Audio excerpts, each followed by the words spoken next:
Welcome all sports fans, YouTubers, Facebookers, all social media across the nation.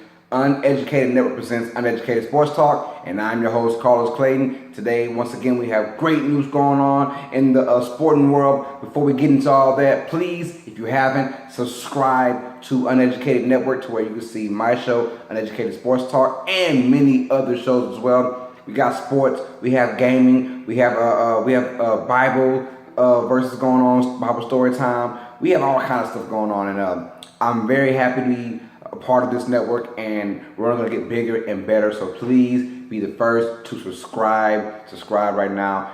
Thanks for those who have subscribed, and for those who haven't, what are you waiting for? Click that subscribe button and that notification bell button as well, to where you can get everything ASAP. I promise you guys, you will not be disappointed.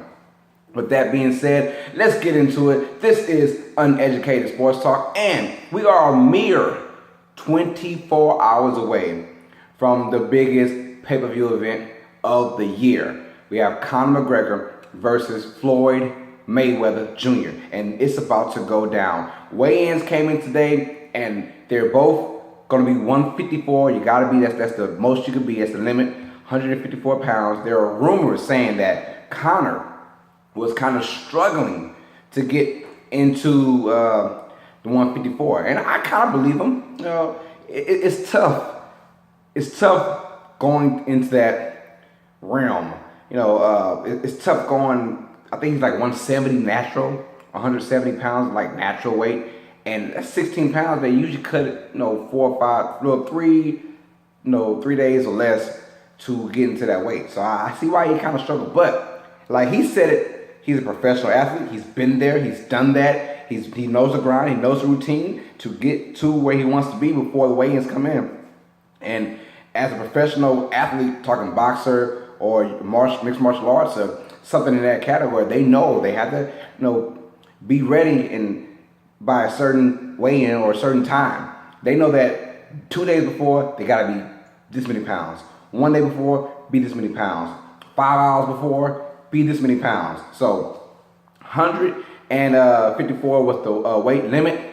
Now, Conor weighed in at 153 pounds, making it by 1 pound, so he was good to go. He looks he looks in very good shape. And he even said, he admitted he's in very good shape as well. He said he loves the way he is. And then we had Floyd Money Mayweather coming in at 149 pounds, which is 5 pounds smaller than the limit, but he looks in good shape as well, 149 pounds. And, the jabber between Conor and Floyd, Conor was saying the man is out of shape. Well, you can call it out of shape how you want. 149 pounds looking that ripped.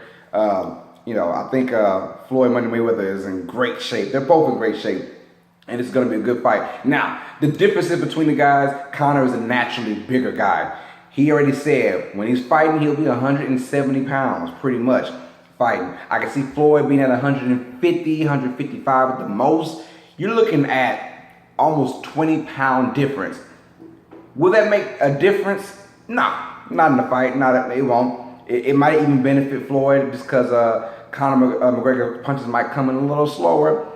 Floyd's been there. He has done that. He's not worried about it. A lot of people are saying that the big guy can come in, but you got to get there.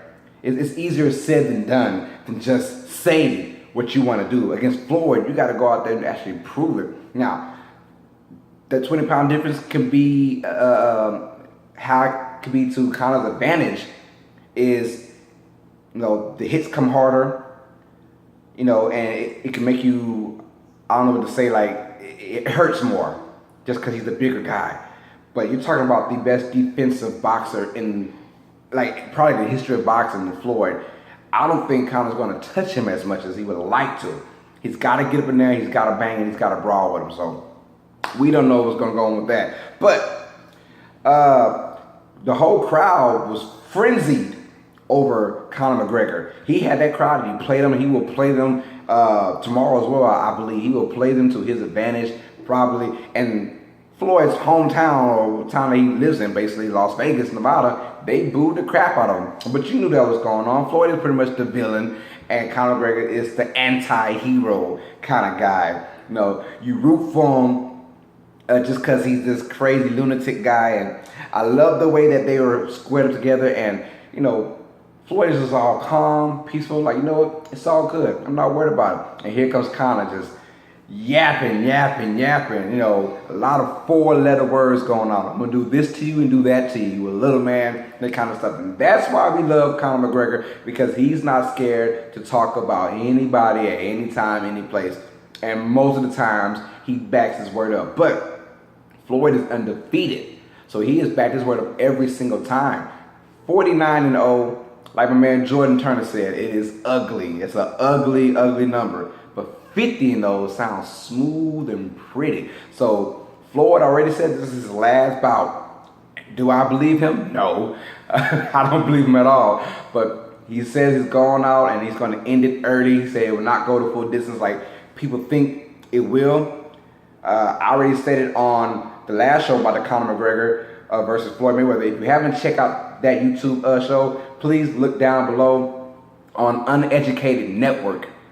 Uneducated Network, that's where it's at. It's not on Uneducated Sports Talk. It's on Uneducated Network, featuring my show, Uneducated Sports Talk. And it's the Conor McGregor Floyd Mayweather show. And we talked big time with that with professional boxing. Joel Slick Bagley, he was on there as well. So please check it out if you haven't. It's a very good time that we had. We talked all Conor McGregor and all Floyd Mayweather, all aspects of boxing and MMA into one show. It's about an hour long, but you guys will enjoy that. So please watch that and comment, subscribe, and share to all that stuff. So we all knew that from the summer of 2015, something was brewing. Conor went on the Conor Ryan show, I believe, and he was like, I'll fight Floyd. And then, of course, they got the jibbering and jabbering. It's time to time, Twitter talk, all that good stuff.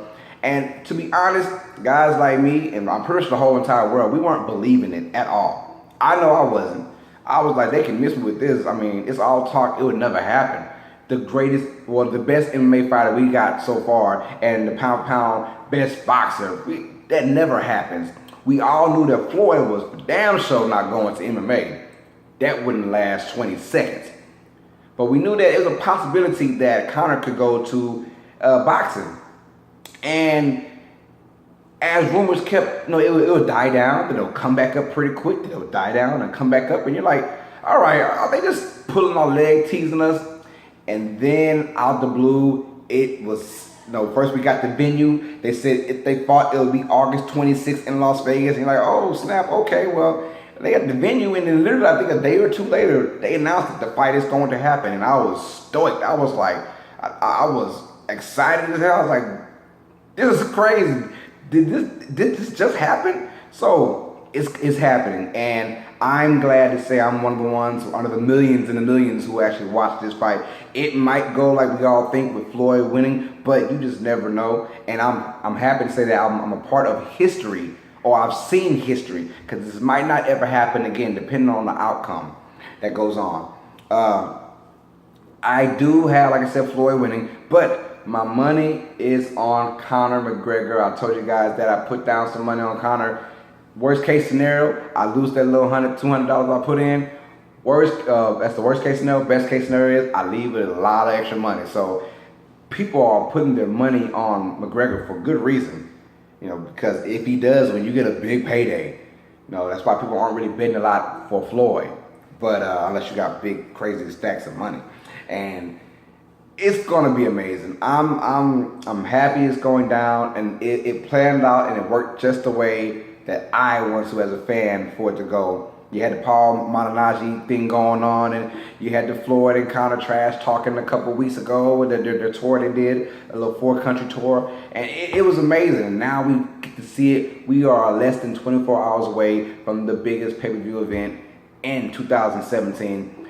Conor McGregor versus Floyd Mayweather. Check that out. It is going down. It's going to be nuts, man. So anyways, enough about them. Well, before I go, if you haven't noticed, I do have Floyd Mayweather winning by TKO in the 10th round. I have him winning TKO in the 10th round. Who knows, though? If Conor wins, we all said this will be the greatest upset in American sports history. It will be. So let's ride it out, and I cannot wait. I'll be watching the full screen. I'm throwing a party. Everybody know how I get down. Well, the viewers, subscribers, if I don't know you, you know that when I throw a party, I do it big. So all the people who do know me, they know I'm gonna throw this party very, very big, and we're gonna watch a good fight, hopefully. All right, back to our 32 teams in 32 days. Today we are talking about the Denver Broncos. And last year, they went 9-7 and missed the playoffs. They were one of the better teams who just didn't make it to the playoffs. Unfortunately, they played in a tough division in the AFC West, where the Chiefs and the Raiders both went out there and went to the playoffs in that division. And they almost had 3 in that division. The Broncos were just a game away from getting there, but they have a lot of things to do on their offense. And here we go. Brand new head coach Vance Joseph, makes history. He is only the 18th African-American head coach in NFL history. So he is the first of the Denver Broncos franchise to be of African-American descent to head coach this football season. And they got some things to do. Wade Phillips is gone now, so you're going more, you're leaving the 3-4 defense. You might go to more of a traditional 4-3 defense. So we'll see about that.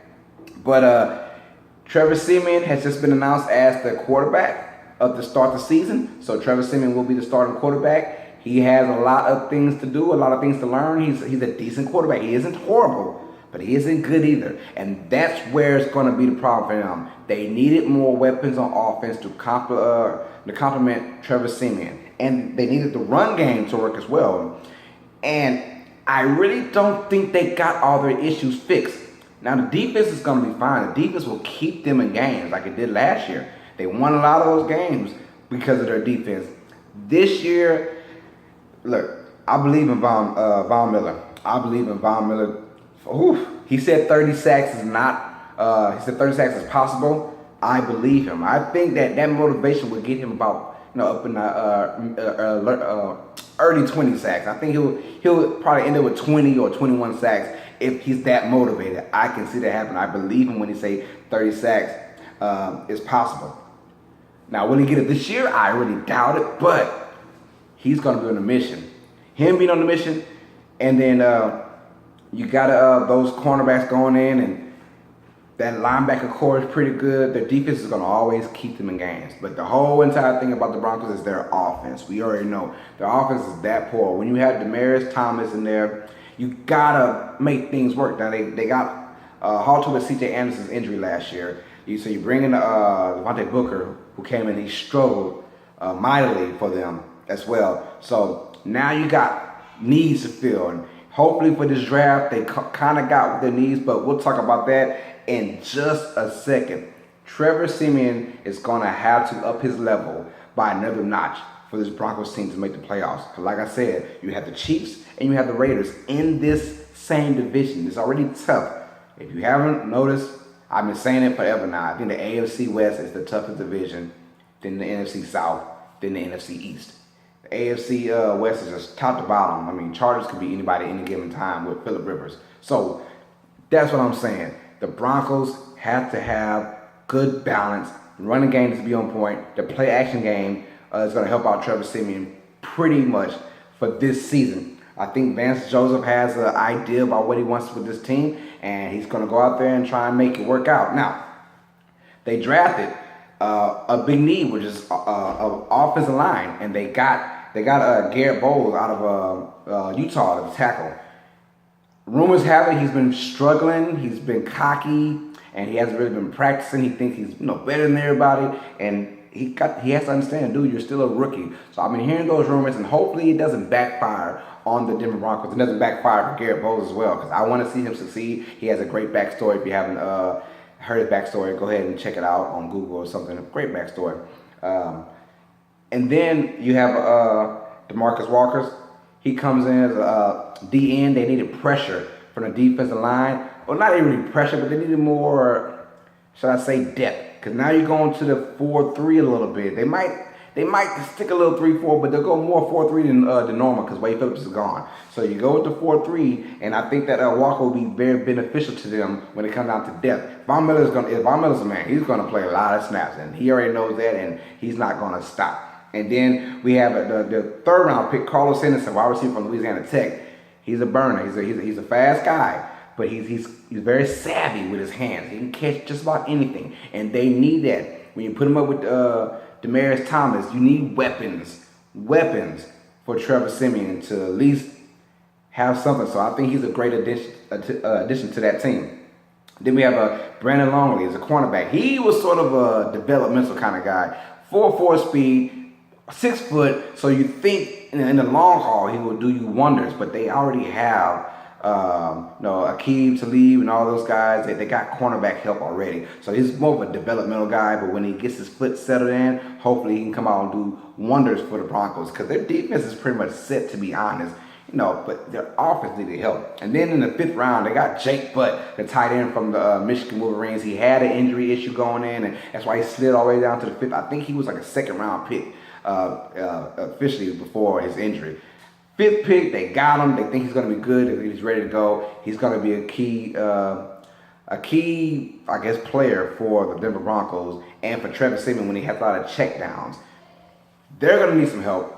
I know that on offense, and I really think they haven't helped Trevor Siemian out yet. I'm curious to see what they will do, but like I said, when you play against the AFC West, that's 2 games against the Raiders, 2 games against the Chiefs, and then 2 games against the Chargers, and you know the Chargers come on to play every game. It's going to be tough for me to see them make it back to the playoffs or make it to the playoffs. Peyton Manning's retired 2 years ago, and Trevor took on that responsibility and looked good. But sometimes, they struggled mightily on their offense, and especially the O-line play and the quarterback play. But another year under Trevor Siemian's belt, so hopefully he can take that team to the promised land, which is basically the playoffs. And how you do that, you kind of win your division or you stay around there. We shall see. But right now, I have them at 9-7 once again, back-to-back years, 9-7, and not making the playoffs. I think the Chiefs got better, and I think that the Raiders got better. And I really don't see them, winning that division, and I don't see them beating out both teams. Now, they could easily have 3 teams come out the AFC West, and I would love to see that. But I really, really, really doubt it, man. 9-7 sounds about right for them because the defense is going to carry them to a lot of victories. The offense, I don't see the offense getting any better, and they need to hurry up and do something pretty quickly, because if not, 9-7 is probably the best scenario. I can see them going, 7-9 as well. So for all Conor McGregor and Floyd Mayweather fans, if you like boxing and MMA and you cannot wait for this event to happen, leave me a comment. Tell me how you feel. Subscribe to Uneducated Network. Subscribe to Uneducated Sports Talk. That's my show as well. I have my own YouTube channel. But subscribe to all that. Tell me how you feel about the Broncos, all Broncos fans. I know you, Joe Slick Baglio. That boy, he's a Broncos fan. Tell me how you feel about Denver 9-7. I got a 9-7. Tell me, all Bronco fans, how you feel. Is that too high? Is that too low? Or is that just right? I want to know. Is Trevor Siemian the guy for you guys? Comment on that. So, next episode, we will talk about the Detroit Lions. That's the first team that we're talking about that made it to the playoffs last year. Detroit. That'll be day 21 or episode 21 of our 32 for 32. So I'm very excited to go along with that. And all Detroit fans, get ready because we got a lot to talk about with Matthew Stafford and company. So, Uneducated Network presents Uneducated Sports Talk. And I'm your host, Carlos Clayton. And as always, sports fans, you know what it is. Stay smart, stay uneducated. Peace.